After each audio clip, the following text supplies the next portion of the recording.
45 साल पहले की वो काली रात जो आज भी डराती है।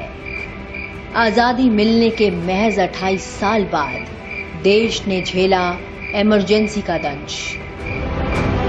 भाइयों और बहनों, राष्ट्रपति जी ने आपातकाल की घोषणा की है। इससे आतंकित होने का कोई कारण नहीं है। The President has proclaimed emergency. This is nothing to panic about.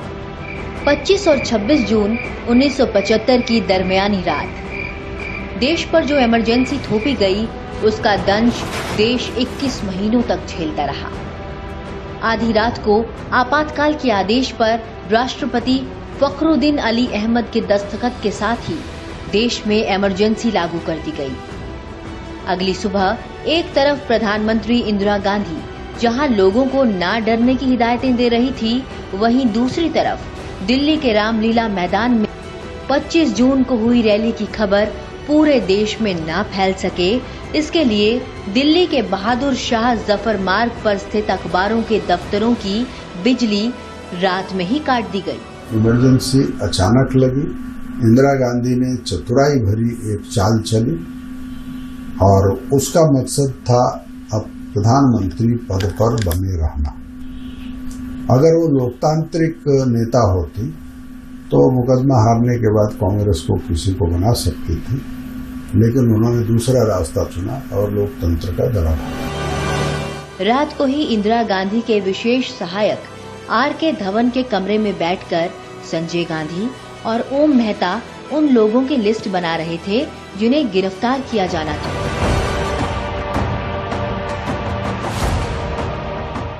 Emergency की घोषणा के बाद सरसंघचालक बाला साहब देवरस को 30 जून को ही नागपुर स्टेशन पर बंदी बना लिया गया था। उन्होंने अपनी गिरफ्तारी के पूर्व ही आह्वान किया। इस असाधारण परिस्थिति में स्वयं सेवकों का दायित्व है कि वे अपना संतुलन न खोएं। यह द्वितीय स्वतंत्रता संग्राम था। That was the second freedom struggle. 100 साल से अधिक अंग्रेजों के जमाने में भी कुछ बातें नहीं सुनी थी। ऐसी बातें केवल 20 महीने के अंदर हिंदुस्तान के इस धरती पर संविधान को दुरुपयोग करते हुए एक तानाशाह व्यक्ति ने ये कर सके, यह एक अत्यंत आश्चर्य और दुखद विषय है। इसके बाद 4 जुलाई 1975 को राष्ट्रीय स्वयंसेवक संघ के ऊपर प्रतिबंध लगा दिया गया। देश भर में संघ के 1356 प्रचारकों में से 189 को कारावास भेज दिया गया।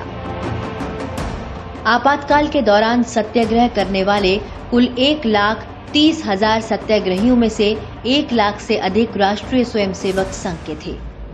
मीसा के अधीन जो 30,000 लोग बंदी बनाए गए, उनमें से 25,000 से ज्यादा संघ संवर्ग के थे।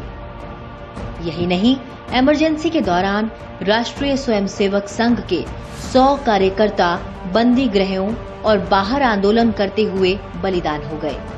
उनमें संघ के अखिल भारतीय व्यवस्था प्रमुख श्री पांडुरंग क्षीरसागर भी थे। मालूम नहीं था कि जेल से बाहर आएंगे कि नहीं आएंगे। Even if you are killed there is no remedy. इस प्रकार के हिंदुस्तान के अटॉर्नी जनरल कह सकता है देश की सुप्रीम कोर्ट के सामने। ऐसी स्थिति जब थी,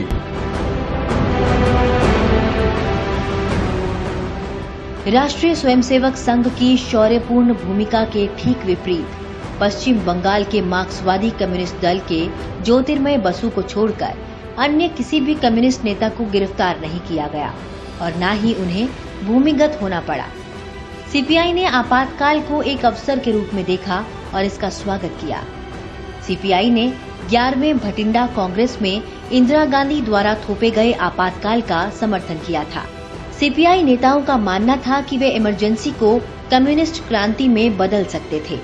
देश में इमरजेंसी के दौरान इंदिरा की तानाशाही और अत्याचार के विरुद्ध लोगों का आंदोलन भीतर ही भीतर सुलगने लगा था। लोगों की जनसभाएं कांग्रेस की कुरीतियों के विरुद्ध जारी थी। 18 जनवरी वर्ष 1977 को इंदिरा गांधी ने अचानक मार्च में लोकसभा चुनाव कराने का ऐलान कर दिया।